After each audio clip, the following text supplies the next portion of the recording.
In this week's video fishing forecast for New England, we've got action on a variety of freshwater species, continued mixed bag action off of Block Island, and schoolie stripers staging up in the surf near their wintering grounds, plus much, much more. Check it out. The fishing news is sponsored by these fine partners. Hey there, Toby Lapinski for the New England edition of the Fisherman magazine with this week's web video fishing forecast for New England. Before I get into the video and the reports, I want to remind you to like this video, comment down below if anything that I discuss catches your interest, or if you want me to expand on anything for you. Of course, subscribe to the Fisherman Magazine's YouTube channel and tap the bell to be notified immediately when we have new content available. And of course, as this all comes to you from the Fisherman Magazine, be sure to subscribe to the magazine as well. You can head on over to thefisherman.com right now. We're running a special discount, 1/3 off through the holidays. It ends on December 31st, so be sure to hit that up as well. All right, I'm going to jump into things now, but I want to start off by giving you info on a cool little thing that's going on this winter. Beginning on December 16th, that's next week, Fisherman Magazine writer Jerry Adet of In Deep Outdoors. You're obviously very familiar with Jerry if you're a subscriber to the magazine. We've had a lot of his articles in the last couple of years. Excellent writer. Well, he's beginning what he is calling a surf scenario seminar series, which is a 13-week interactive educational series and a 5-week interview series on surf fishing for striped bass. Now you can check out a preview video for each of the 13 educational sessions, as well as a single overview of the interview sessions right now at the In Deep YouTube page. As well as over at Jerry's website, indeepoutdoors.com. That's also where you can sign up for the seminars. The first one is free next week, but there's a small charge for the remainder of them. And I got to tell you, whether you're a seasoned surfcaster or just getting into the sport, this is sure to be a great benefit, and I'm already extremely excited to see this. And also of note, similarly, we here at the Fisherman Magazine are also going to be launching a similar series of our own this winter. We're putting the finishing touches on it right now, so stay tuned. Fisherman Magazine subscribers, we are going to have a really cool seminar series of our own kicking off shortly. So, of course, we're going to have all the details for you right here. All right, now we're going to hop into the reports. I'm inside today, as you can see. It's a bit cold outside, a little windy. There's been a little bit of snow, rain, and sleet, all mixed stuff. So we're into that expected window of fishy opportunities for the late fall. A lot are diminishing, but there are still some options to get into when we have this transition period. In the salt, a lot of the seasons are closed or are going to be closing shortly. And for the freshwater anglers, the fish are found in very specific locations and patterns as they prepare for first ice. Now with that, the guys who are at Black Hall Outfitters in Westbrook, Connecticut, passed along the following report. Now, while this is Connecticut-based, the info is going to apply everywhere in New England, as carp can be found throughout our waters. All right, here we go.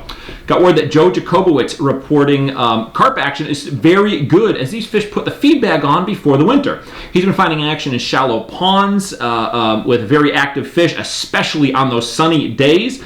Baiting with sweet corn, quick oats, or birdseed before a session has been helpful in bringing fish into the area. And you can use 3 or 4 pieces of corn on a single hook or a hair rig. It's been the best bait for him in the cold water. I used to use a mixture of Wheaties cereal and strawberry soda, made a little bit of a dough, put it into a ball, and put it onto the small hook from there, and did really well in the carp. All right, next up, TJ Kopecky, checks in via video with a report on some excellent freshwater fishing he has been finding on bass, pickerel, perch, and crappie in the East Bay area. Thanks, Toby. Hey guys, nice to be back reporting. I know it's been a couple of weeks since I've last reported for you from the East Bay area, but I've got to say I've transitioned into some freshwater fishing. We've been doing well in some of the local ponds in Warren, Bristol, Barrington, and even in Swansea here where I live. And I got to tell you, most of my fish have been caught on live shiners. Pretty much fished underneath the dauber with about a 2-foot leader. We've been doing really well that way. And it's been pretty much lights out that way. And I got to tell you, Milford Pond has probably been the best here in Swansea for us.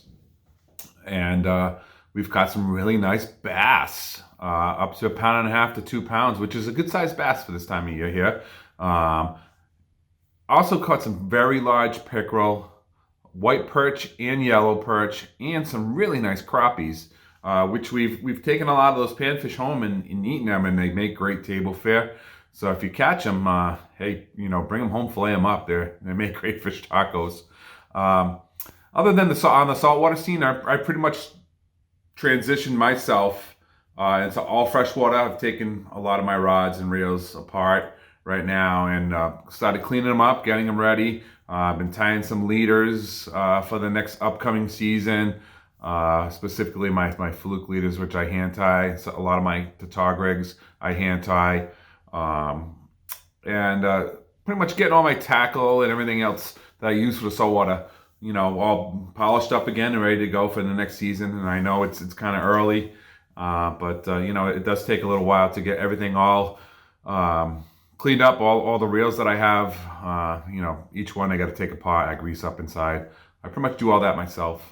So it's pretty much, it's a couple of things to keep you occupied during the winter months when it's cold. But I got to tell you, there still is a lot of good freshwater fishing out there. So if you're out and about, pick up some shiners and go get out there and wet a line. So tight lines. We'll talk to you next time. Awesome. Thanks a lot, TJ. Some good points you had there on your winter workshop type ideas to pass these cold days. Of course, we're going to be covering a whole slew of options in the coming months in the Fisherman magazine. I myself started in on this a few days ago. I didn't really want to, but you know what? I accepted it's time to start taking some of the rails off of the rods, the ones I'm not going to use going forward, line them up for stuff that needs to get clean, stuff that needs to get servicing that I can do, and then prepared the stuff like my van stalls ready for a factory service after a long season in the surf. Speaking of surf fishing, I'm still getting word of, and even seeing for myself, some continued action in the surf on striped bass.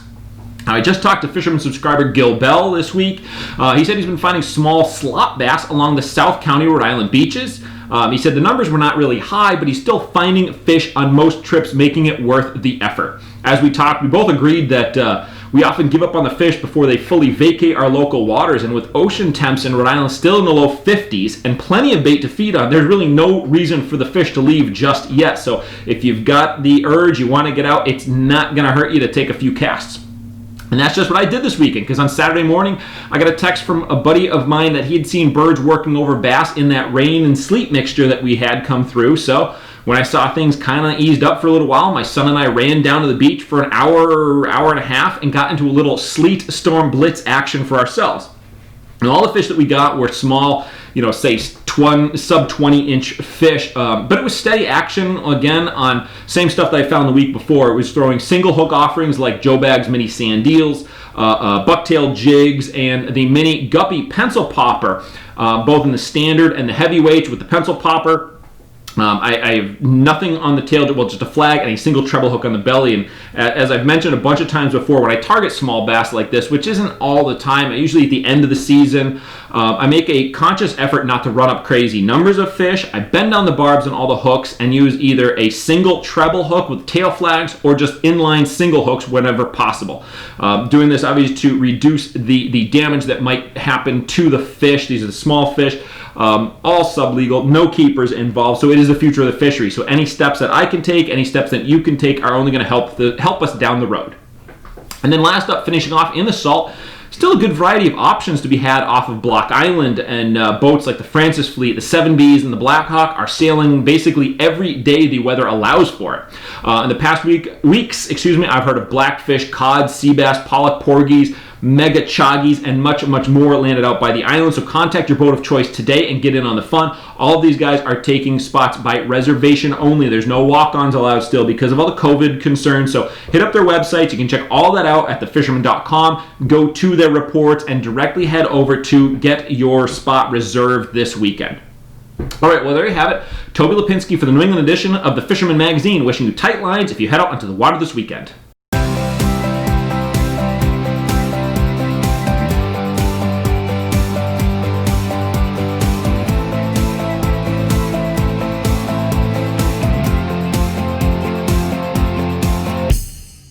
Steigercraft boats, built by people who fish our waters. Serious English choose Steigercraft for their 40 years of boat building experience right here in the Northeast and Mid-Atlantic.